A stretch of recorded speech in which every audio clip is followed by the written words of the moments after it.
বাইরের কান্ট্রিতে আসলে কিভাবে আখের রসগুলা বানায়, আমাদের এদিকে আখ বলে আর কি, মানে গ্যান্ডার রসগুলা কিভাবে বানায় আর কি। দেখেন মেশিনের দ্বারা, এইগুলা কোনো হাতে নাই, হাতে গ্লাভস আছে, মানে হাত লাগার কোনো সম্ভাবনা নাই।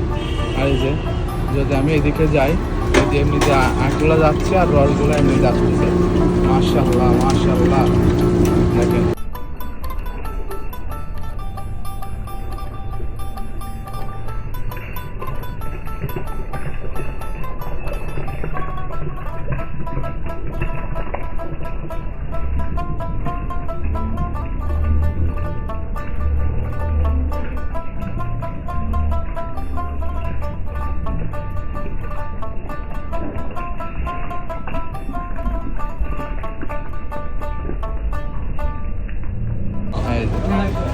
आठ रियल ज्यादा रही भैया। भैया आए थे तो हाँ।